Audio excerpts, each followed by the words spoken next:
اس کی وجہ پرسنالٹی پر بہت سوٹ کرتی تھی۔ آج وہ پوری پارٹی میں آئے ہوئے لوگوں کی مرکز نگاہ تھا۔ 500 کروڑ کی مالیت کا پروجیکٹ حاصل کرنا چھوٹی بات نہیں تھی۔ پارٹی میں آئے ہوئے لوگ ارحام خان زادہ کو رشک و حسد بھری نگاہوں سے دیکھ رہے تھے۔ آج پارٹی میں دوسرے شہر کے بھی تمام بڑے بڑے بزنس مین تھے۔ یہ پارٹی ارحام خان زادہ نے تھرو کی تھی، مگر احمد خان صاحب بھی آج پارٹی میں آمد متوقع تھی۔ ان سے ملنے کو بہت سے بزنس مین کافی بے چین تھے۔ ان سے ملنا کوئی چھوٹی بات نہیں تھی۔ ارحام خان زادہ نے واقعی میں خوش قسمت تھا جو احمد خان کے ساتھ کام کر رہا تھا۔ وہ احمدی نے آج اس پارٹی میں آنے کی حامی بھر لی تھی۔ ارحام اپنا ڈرنک کا گلاس ہاتھ میں پکڑے اپنے کچھ بزنس سرکل کے لوگوں کے بیچ کھڑا ان سے باتیں کرنے میں مصروف تھا کہ امتیاز رحمان کا بلند آواز میں کیا گیا تبصرہ وہاں کھڑے سب کو اپنی طرف متوجہ کر گیا۔ آپ کی قسمت کا ستارہ بہت بلند ہو چکا ہے۔ یہ پروجیکٹ ملنا بہت بڑی بات ہے۔ 500 کروڑ مالیت کا پروجیکٹ حاصل کرنا چھوٹی بات نہیں۔ You achieve a big achievement. Arham کے ایک بزنس حریف نے مسکراتے ہوئے کہا تو سب نے ارحام خان زادہ کو رشک بھری نگاہوں سے دیکھا تھا۔ ارحام بھی زیر لب مسکرا گیا تھا۔ بات تو سچ تھی، وہ واقعی میں خوش قسمت تھا، اتنی بڑی کامیابی حاصل کی تھی۔ امتیاز صاحب کی نگاہوں میں وہ اپنے لیے رشک و حسد کے شعلے بھڑکتے دیکھ کر مسکراہٹ لبوں سے گوشوں میں دبائے انہیں محفوظ نگاہوں سے دیکھ رہا تھا۔ امتیاز رحمان اس کا سب سے بڑا بزنس حریف تھا جس سے اس کی ٹکر کی مقابلہ بازی تھی۔ آئی تھنک مسٹر ارحام کو ساحر خان کا شکریہ کرنا چاہیے۔ اگر وہ یہ پروجیکٹ نہ چھوڑتے تو کبھی مسٹر ارحام کو نہ ملتا، چاہے مسٹر ارحام کتنی ہی ایڑیاں کیوں نہ رگڑ لیتے۔ امتیاز رحمان کے لہجے میں جلن کے ساتھ تصحیق شامل ہوئی تھی۔ ارحام خان زادہ کے چہرے پر محم سی مسکراہٹ امتیاز رحمان کو اپنا مذاق اڑاتی ہوئی محسوس ہوئی تھی، اس لیے ارحام خان زادہ کے چہرے کی مسکراہٹ چھینی چاہی تھی جس میں وہ کامیاب بھی رہا تھا۔ ارحام خان زادہ کی مسکراہٹ چمٹی تھی، چہرے میں سرخی سی گھلی تھی۔ وہاں کھڑا ہر انسان کچھ پلوں کے لیے خاموش ہو گیا تھا۔ امتیاز کے لفظوں سے زیادہ اس کا لہجہ کافی انسلٹنگ تھا جو وہاں کھڑے ہر انسان نے محسوس کیا تھا۔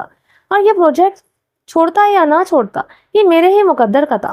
میرا ماننا یہ ہے جو انسان کی قسمت کا ہو اسے مل کر رہتا ہے، اس میں کسی انسان کا ہاتھ نہیں ہے بلکہ اوپر والے کا کمال ہوتا ہے۔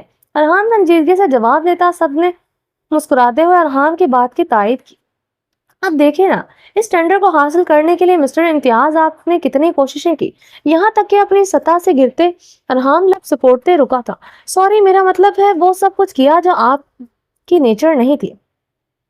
سننے میں آیا تھا لندن میں احمد صاحب سے ملنے کے لیے ان کے گھر کے سامنے آپ نے 6 گھنٹے ویٹ کیا تھا۔ بدقسمتی سے آپ کی ملاقات نہ ہو سکی، لیکن کوئی بات نہیں، آج پارٹی میں وہ آ رہے ہیں، مل لیجیے گا، شاید کوئی چھوٹا موٹا پروجیکٹ آپ کو مل ہی جائے۔ مگر مجھے لگتا ہے یہ ممکن نہیں ہوگا، کیونکہ جس طرح آج کل آپ کو ہر جگہ سے ناکامی مل رہی ہے، اس سے لگتا ہے آپ کی قسمت کا ستارہ کافی گردش میں ہے۔ ارحام نے ٹھنڈے لہجے میں بولتے اپنا حساب برابر کیا۔ امتیاز رحمان کا سرخ چہرہ سب کو باور کروایا گیا تھا۔ حساب برابر ہو چکا ہے، بلکہ ضرورت سے زیادہ ہی حساب لے لیا تھا ارحام خان زادہ نے۔ ماحول میں ایک دم گہری کشیدگی چھائی تھی۔ ارحام نے پاس گزرتے ویٹر سے ڈرنک کا گلاس پکڑتے مسکراتے ہوئے امتیاز صاحب کی طرف بڑھایا۔ امتیاز رحمان اپنی ٹائی ٹھیک کرتا ارحام کو گھورتا وہاں سے چلا گیا۔ ارحام نے کندھے اچکاتے ہوئے ڈرنک کا گلاس ویٹر کو واپس پکڑایا۔ میں نے سنا ہے ساحر خان زادہ کسی لڑکی کے عشق میں گرفتار تھا۔ جب وہ لڑکی اس کی زندگی سے گئی ہے وہ اس طرح کی حرکتیں کرتا ہے۔ اب دیکھو، اس لڑکی کے لیے 500 کروڑ کو لات مار دی۔ شہباز صاحب نے ماحول کی کشیدگی کم کرنے کی کوشش کرتے کہا، عشق نے کر دیا ہم کو نکما، ورنہ ہم بھی چیز بڑی کمال کے تھے۔ کسی اور نے بھی ساتھ دیتے ٹکڑا لگایا تو سب ہنس پڑے تھے۔ ارحام خان زادہ کے لبوں پر بھی مدھم سے مسکراہٹ دوڑے۔ وہ سب سے ایکسکیوز کرتا ڈرنک کاؤنٹر کی طرف بڑھ گیا۔ ہیلو، آئی ایم نشا۔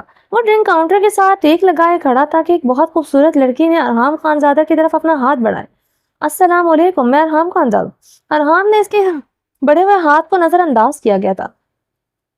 نشا کے چہرے پر بہت سی گہری مسکراہٹ رقصاں ہوئی تھی۔ اس نے اپنے برہنہ شولڈر سے اپنے کندھوں سے نیچے آتے سلکی شولڈر کٹ بال ایک ادھر سے جھٹکے تھے۔ وہ ارحام خان زادہ کی شاید پرسنالٹی کے سحر میں اسی لمحے جکڑ ہی جا چکی تھی جس میں کمال ارحام خان زادہ کی روڈنس کا تھا، ورنہ نشا کی ہاٹ بیوٹی کو نظر انداز کرنا آسان نہیں تھا۔ خود کو نظر انداز کرنا کھلا تو نشانہ چاہتے ہوئے بھی وہ ارحام خان زادہ کا گہرائی سے مشاہدہ کرنے لگی۔ وہ دور سے اس کی پرسنالٹی سے کافی امپریس ہوئی تھی، نزدیک سے ارحام کو دیکھتے اس پر مر مٹی تھی۔ اسے خود کا بہت گہری نظروں سے مطالعہ کرتے دیکھ ارحام نے بیزاری سے اپنی اس پر نظر ڈالی، جو بلیک سکنی شرٹ میں ملبوس تھی۔ اسکرٹ اور شرٹ کی فٹنگ اس کے جسم نمایاں کرتے ہوئے بہت سے مردوں کو اپنی طرف متوجہ کر رہا تھا، جس سے اسے ذرا پرواہ نہیں تھی۔ شاید یہ ڈریس مردوں کو اپنی طرف متوجہ کرنے کے لیے ہی پہنا گیا تھا۔ ارحام اسے مکمل اگنور کرتے اپنے ڈرنک کے گھونٹ بھرنے لگا۔ I like your attitude۔ اب سمجھ آیا ڈیڈ نے آپ میں کیا دیکھا؟ نشا نے ارحام کی وجہ پرسنالٹی کو مسکراتے نگاہوں سے بغور دیکھتے ہوئے کہا۔ کیا مطلب؟ آپ احمد صاحب کی بیٹی ہیں؟ ارحام اس کی بات پر چونکا تھا۔ جی میں نشا، احمد صاحب کی ون اینڈ اونلی ڈاٹر۔ اب تو مجھ سے ہاتھ ملانے میں کوئی حرج نہیں۔ نشا نے ایک بار اپنا خوبصورت ہاتھ پھر سے ارحام کی طرف بڑھایا۔ ارحام نے ایک نظر بڑھتے ہوئے ہاتھ کو دیکھا، پھر وہ گہرا مسکرایا۔ آئی ایم سوری، مجھے اس سے کوئی فرق نہیں پڑتا آپ کس کی بیٹی ہیں، کس کی نہیں۔ میں کسی کے لیے بھی اپنے اصول نہیں بدلتا۔ ارحام نے مہم سا مسکراتے ہوئے اپنی ڈرنک کا گلاس نشا کے گلاس کے ساتھ ٹچ کیا تھا۔ ارحام نے انداز پر نشا کا گہرا کہنکا گونجا۔ I like this attitude۔ آپ نے تو مجھے پہلی نظر میں امپریس کر دیا۔ مجھے آپ جیسے ہی مرد پسند ہیں، لگتا ہے میری آپ سے خوب جمے گی۔ نشا نے اس کی طرف مڑتے اس کا کالر ایک ادائے بے نیازی سے ٹھیک کرتے ارحام کے انابی لبوں پر پھونک ماری تھی۔ ارحام اس کی حرکت پر لب بھینچ کر رہ گیا۔ ارحام اسے مکمل طور پر اگنور کرتے اپنے موبائل کی طرف متوجہ ہوا۔ کی طرف مڑتے اپنی ڈرنک کا آرڈر دیا تو وہ ارحام خان زادہ اس کے لیے اپنی ڈرنک گلے سے اتارنا مشکل ہو گیا تھا۔ وہ لڑکی ہو کر اتنی ایڈوانس تھی، اس نے مرد ہو کر بھی کبھی حرام مشروب کو ہاتھ نہیں لگایا۔ احمد صاحب جیسے سوبر انسان کی بیٹی ایسی تھی، یہ ہضم کرنا کافی مشکل تھا۔ وہ اس کے برہنہ پشت کو دیکھتے سوچ کر رہ گیا۔ اب احمد صاحب کی بیٹی ایسی نہیں ہوتی تو کس طرح کی ہوتی؟ امریکہ لندن سے کی پیداوار ایسی ہی ہو سکتی تھی۔ ارحام اپنی ہی سوچ پر جیرے مسکرایا تھا۔ ارحام کو خود کی طرف مسکراتا دیکھ کر نشا نے آنکھ ماری لی۔ اس کی حرکت پر ارحام اب تعصب سے سر ہلا کر رہ گیا۔ اس لڑکی کے ساتھ اس کی بن نہیں سکتی تھی، وہ مزید اس کے ساتھ کھڑا نہیں رہ سکتا تھا۔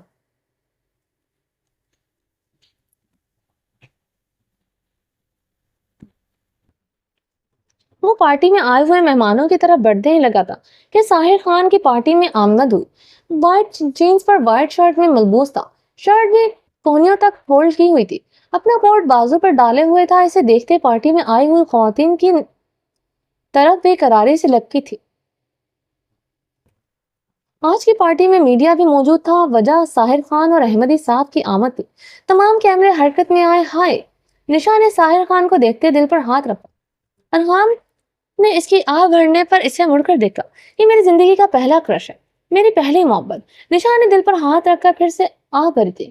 ارحام کو کسکی ہوئی لگی تھی، جو کسی بھی مرد کے متعلق ایڈوانس گفتگو کر کے ذرا ہچکچاتی نہیں تھی۔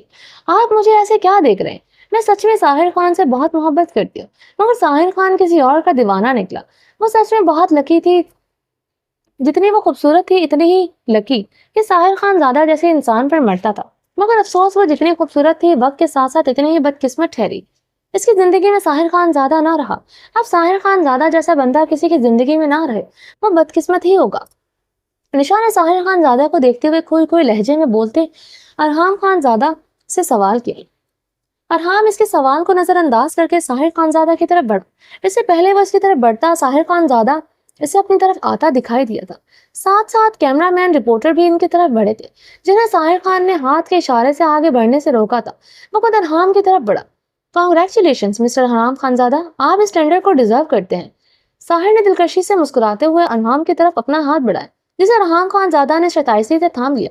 تھینکس، مگر مجھے لگتا ہے یہ ٹینڈر چھوڑ کر آپ نے غلطی کی ہے۔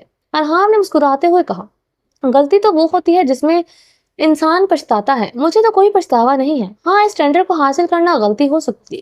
ساحر خان زادہ دلکشی سے مسکرایا تھا، مسکرانے پر اس کے گال پر گڑھا سا بھر کر معدوم ہوا تھا۔ اس منظر نے دور کھڑے کیمرہ مینز نے اپنے کیمروں میں محفوظ کیا تھا۔ اس کا مطلب ہے آپ نہ غلطیاں کرتے ہیں اور نہ پچھتاتے ہیں، ارحام نے جواباً مسکراتے ہوئے کہا۔ ساحر خان زادہ کی ایک ہی غلطی اس کی جان کا روگ بن گئی ہے، وہ تھی معصوم کو بہت سارے زہریلو بچھوؤں میں تنہا چھوڑ دینا۔ اس کا جو نقصان مجھے ہوا ہے اس کے بعد کوئی غلطی نقصان معنی نہیں رکھتا۔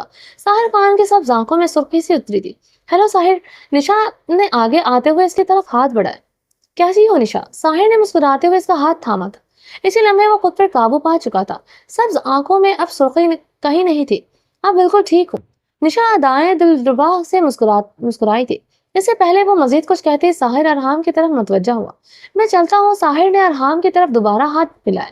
اتنی جلدی میں تو آپ آئے ہیں؟ ارحام نے حیرانگی سے پوچھا۔ میں یہاں صرف آپ کو کانگریٹس کرنے آیا تھا، ورنہ میرا یہاں کیا کام؟ ساحر سنجیدگی سے کہتے وہاں سے چلا گیا۔ ارحام اس کی پشت کو دیکھ کر ناسمجھی سے کندھے اچکا کے رہ گیا تھا۔ ساحر خان زادہ کو واقعے میں سمجھنا مشکل تھا، مگر اس لڑکی کو دیکھنے کا اشتیاق ارحام خان زادہ کے دل میں بہت بڑھ گیا تھا، جس نے ساحر خان زادہ جیسے انسان کا یہ حال کر دیا۔ شہرام، ہم چاہتا ہے تمہارا اور بہارے کا اب رخصتی ہو جائے۔ یہ کام اب جتنا جلدی ہو جائے اچھا ہے، اس لیے ہم نے عابر اور اسفن کے نکاح کے ساتھ تمہارا اور بہارے کا رخصتی بھی رکھ دیا ہے۔ نرید اور اربت کو بھی ہمارا فیصلے پر کوئی اعتراض نہیں ہے۔ سمیع اللہ خان شہرام سے سنجیدگی سے بولے۔ انہوں نے آج شہرام کو خاص طور پر اپنے کمرے میں بات کرنے کے لیے بلوایا تھا۔ شہرام عابر اور اسفن کے نکاح کی بات پر اپنے جبڑے بھینچ کر رہ گئے۔ دادی، آپ عابر اور اسفن کے نکاح میں جلد بازی سے کام لے رہے ہیں، آپ کو اس کے متعلق سوچنا چاہیے۔ شہرام خود پر مزید قابو نہ رکھ سکا۔ سمیع اللہ خان کی طبیعت کے پیش نظر خون کے گھونٹ بھرتے اپنے لہجے کو حتی لامکان نرم رکھنے کی کوشش کی، مگر اس کے لہجے میں ڈرانے والی درستگی سمیع اللہ خان نے مخفی نہ رہ سکی۔ تم ہم کو بتاؤ، تمہیں کیا اعتراض ہے؟ چلو ہم مان لیتا ہے بابرک عابر کے قابل نہ تھا، مگر اسفن یار خان تو عابر کے قابل ہے، پھر تم بلا وجہ کا اعتراض کیوں اٹھا رہا ہے؟ اگر تم کو لگتا ہے کہ اسفن نے اپنا ولیم آبرش کو مانگ کر غلط کیا ہے تو ہاں، اس بات پر ہم کو بھی اسفن پر بہت غصہ گلا ہے، مگر کچھ زخموں کو بھرنے میں ٹائم لگتا ہے۔ بابرک کی موت کا غم سہنا اس کے لیے آسان نہیں تھا، اس لیے آہل سے بدلہ لینے کے لیے اس نے یہ سب کیا۔ سمیع اللہ نے رسانیت سے شہرام کو سمجھانے کی کوشش کی، لیکن داجی اتنی جلدی لیکن کچھ نہیں۔ عابر اسفن کا ہی دلہن بنے گا، یہ فیصلہ ہو چکا ہے۔ درید اور اربت بھی اس بات پر متفق ہیں۔ تم دونوں بھائیوں کا اعتراض اب کوئی معنی نہیں رکھتا۔ سمیع اللہ نے درستگی سے اس کی بات کاٹتے اپنا فیصلہ سنا چکے تھے۔ جب آپ نے تمام فیصلے کر لیے ہیں پھر مجھے کیوں یہاں بلایا ہے؟ شہرام کی سفید رنگت پر سرخی کی جھلک واضح تھی۔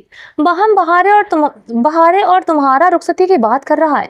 تم نے یہ رخصتی بہارے کے ڈاکٹر بننے تک ملتوی کر رکھا تھا، اب بہارے ڈاکٹر بن گیا ہے تو رخصتی میں مزید تاخیر نہیں ہونا چاہیے۔ سمیع اللہ نے سنجیدگی سے کہا تھا۔ ٹھیک ہے، جیسا آپ کو مناسب لگے، مجھے کوئی اعتراض نہیں ہے۔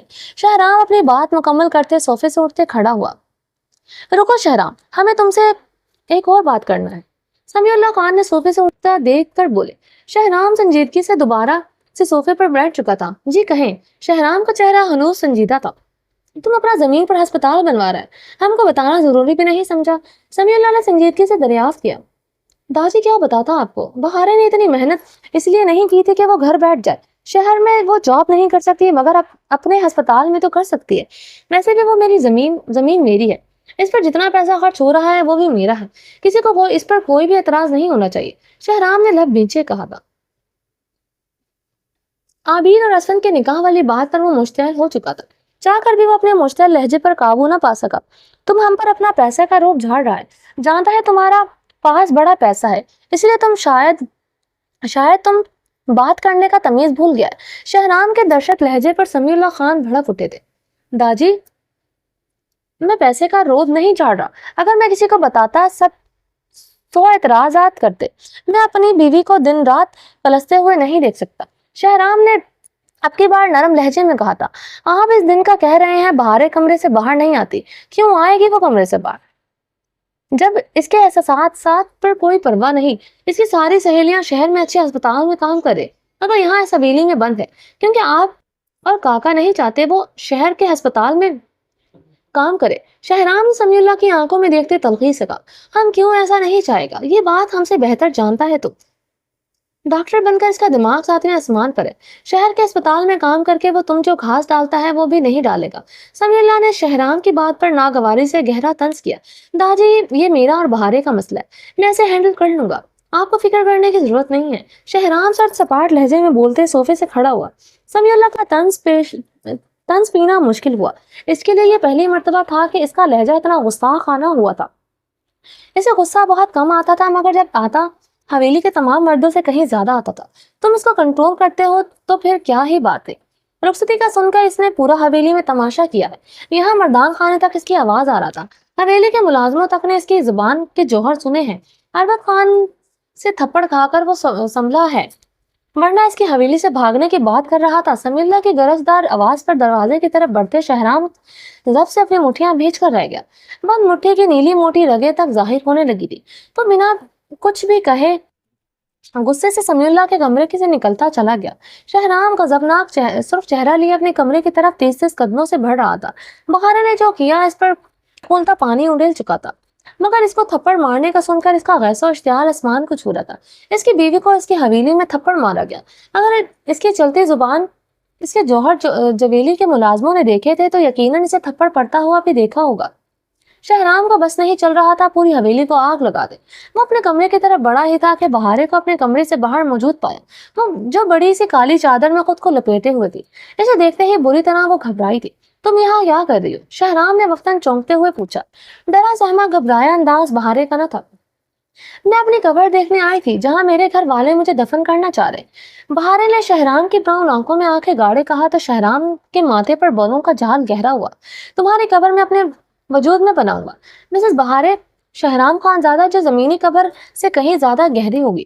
شہرام اسے کمر سے جکڑے اس کے کان میں سرد گمبھیرتا آواز میں سرگوشی کرتے اس کی کنپٹی پر اپنے دہکتے لب رکھ کیا تھا۔ بہارے مقابل کے لمس پر بری طرح چٹپٹائی تھی۔ اس کے چٹپٹانے پر شہرام نے اس پر سلگتی نظر ڈال کر اسے خود سے دور دھکیلا تھا۔ وہ اس کے دھکا دینے پر دیوار کے ساتھ جا لگی تھی۔ سر سے چادر پھسلتی کندھوں پر آئی تھی۔ اس کے گال پر جمی ہوئی انگلیوں کا نشان دیکھ کر شہرام خان زیادہ ضبط سے اپنی مٹھی بھیج گیا۔ سمیع اللہ کی باتوں سے وہ کافی مشتعل ہوا تھا۔ بہارے پر شدید غصہ بھی آیا تھا، مگر اب بہارے کا سوجا ہوا گال دیکھ کر اس کے تن من میں جیسے آگ جھونک گئی تھی۔ اربت خان کا بہارے کو تھپڑ مارنا اسے جلتے توے پر گھسیٹ گیا تھا۔ اس کی بیوی پر ہاتھ اٹھانے والے وہ ہوتے کون ہیں؟ وہ اس کے سوجے ہوئے انگلیوں کے نشان سے مزید گال کو سرخ نظروں سے دیکھ رہا تھا۔ اس سے پہلے وہ اس کے گال کی طرف اپنا ہاتھ بڑھاتا بہارے سے سپاٹ نظروں سے دیکھتے تیز تیز قدم اٹھاتے چلی گئی۔ بہارے کے جانے کے بعد شہرام نے غصے سے کی پوری قوت سے دیوار پر مکہ دے مارا۔ وہ مزید اس حویلی میں رکتا تو آج کو شاید اربت خان کے مقابل آ جاتا۔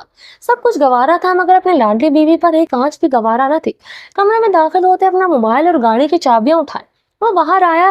کار پورچ کی طرف بڑھتے اپنی گاڑی میں بیٹھتے اس نے گاڑی سٹارٹ کی۔ وہ اتنا غصے میں تھا یہ سوچ کر نہ رہ سکا کہ بہارے اس کے کمرے کے باہر کیوں کھڑی تھی۔ اس کا کمرہ بھی مردان خانے کی طرف تھا۔ وہ صبح صبح اس کے کمرے کے باہر آخر کیا کرے گی؟ شہرام غصے سے گاڑی سٹارٹ کرتا حویلی کا گیٹ عبور کر گیا۔ وہ غصے سے ڈیرے پر چلا آیا تھا۔ سگریٹ پر سگریٹ پھونکتے کافی دیر ہو چکی تھی۔ جب بہارے کا سوچا ہوا گال اس کے سامنے آتا تو غصہ اور بڑھ جاتا۔ غصہ اشتعال کسی طرح کم نہ ہوا تو گاڑی لے کر وہاں سے بھی نکل آیا تھا۔ وہ کافی دیر سوات کی سڑکوں پر ریش ڈرائیونگ کرتے اپنے غصے پر قابو پانے کی سعی کر رہا تھا۔ وہ جبڑے بھینچے ڈرائیو کر رہا تھا کہ یکدم گاڑی جھٹکے سے رکی۔ شہرام نے حیرت سے چلتی گاڑی کو رکتے دیکھا۔ 2-4 بار سٹارٹ کرنے پر گاڑی سٹارٹ نہ ہوئی تو شہرام نے زوردار مکہ اسٹیئرنگ پر دے مارا۔ آج کا دن ہی شاید اس کے برا تھا۔ وہ جھنجھلاتا ہوا گاڑی سے باہر نکلا۔ اپنی قمیض کی پاکٹ سے موبائل نکال کر رحیم کاکا کو فون ملائے۔ رحیم کاکا، میری گاڑی خراب ہو گئی، میں آپ کو لوکیشن بھیج دیتا ہوں، آپ گاڑی لے جائیں۔ شہرام نے فون کان سے لگاتے ہی حکم دیا۔ لیکن شہرام بیٹا، میں بہاری بیٹی کو لے کر ان کے ہسپتال آیا۔ آپ نے ہی تو مجھے میسج کر کے کہا تھا میں بہاری بیٹی کو ان کے ہاسٹل لے جاؤں۔ فون پر رحیم کاکا کی حیران کن آواز گونجی جس میں پریشانی کا آنسر واضح تھا۔ میں نے آپ کو میسج کیا، شہرام نے تخیز لہجے میں پوچھا۔ رحیم کاکا کے جواب دینے سے پہلے ہی وہ لمحوں میں سب کچھ سمجھ چکا تھا۔